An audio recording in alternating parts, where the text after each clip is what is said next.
नमस्कार दोस्तों, daily news India 1.0 में आपका बहुत बहुत स्वागत है। दोस्तों, पाकिस्तान और अफ़गानिस्तान के बीच में मुद्दे बहुत उलझ गए हैं। ऐसा लगता है कि अब जंग ज़्यादा दूर नहीं है। इस्तांबुल में चल रही तीसरे दौर की बातचीत भी फेल होती नज़र आ रही है और तालिबान के जो सुप्रीमो हैं, हिब्बतुल्लाह अखुंज़ादा ने कह दिया कि पाकिस्तान की मांग के आगे घुटने नहीं टेकने हैं। जो सही है वही हम करेंगे। पाकिस्तान के साथ जो भी बात होगी ईमानदारी से होगी, लेकिन हम पाकिस्तानियों के हुक्म के आगे झुकने वाले नहीं हैं।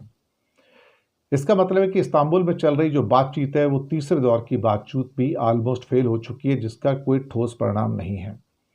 इवन ख्वाजा आसिफ जो कि डिफेंस मिनिस्टर हैं पाकिस्तान के, उनका कहना है कि अब जंग होनी लाजमी है और पाकिस्तान को उसके लिए तैयार रहना होगा और ये जंग बड़ी जंग होगी, छोटी नहीं होगी।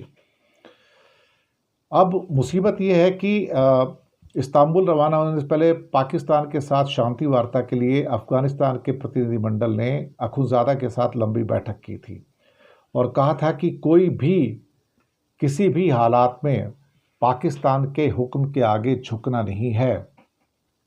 उन्हें अपना जो सख्त रुख बता देना है। इससे टेंशन बढ़ती हो तो बढ़े, अगर हो सकता है युद्ध भी हमें करना पड़े तो हम उसके लिए तैयार हैं। अपने लड़ाकों को आप तैयार करो। अब जो बात ख्वाजा आसिफ ने कही, जो उनके डिफेंस मिनिस्टर ने, अब उसी किस्म की जो तीखी रिएक्शंस जो हैं वो तालिबान से भी आ रही हैं और ये भी धमकी दे डाली तालिबान ने कि हम तो इस्लामाबाद तक इस्लामिक एमिरेट का सफ़ेद झंडा फहरा देंगे। लेकिन कतर का और टर्की का दोनों का प्रेशर है, अफ़गानिस्तान पे भी प्रेशर है, पाकिस्तान पर भी प्रेशर है और ना चाहते हुए भी दोनों बातचीत करने के लिए मजबूर हैं। जी हाँ, बिल्कुल दोनों बातचीत करने के लिए मजबूर हैं। लेकिन इस बीच में दोनों ने इल्ज़ाम लगाया है कि सीज़ फायर को तोड़ा गया है, फिर से तोड़ा गया है और अफ़गानिस्तान ने कहा कि पाकिस्तान ने तोड़ा है और पाकिस्तान का कहना है कि ये सारा का सारा जो चमन बॉर्डर के ऊपर जो सीज़ फायर तोड़ा है उसे अफ़गानिस्तान ने तोड़ा है। हालांकि इसमें किसी जानो माल के किसी नुकसान की बात नहीं कही जा रही है, ना ही किसी लोगों की मौत की बात कही जा रही है। लेकिन मुसीबत सारी ये है इसके अंदर निकल के कि कोई भी इसमें पार्टी जो है वो झुकने को तैयार नहीं है, कतई भी झुकने को तैयार नहीं है।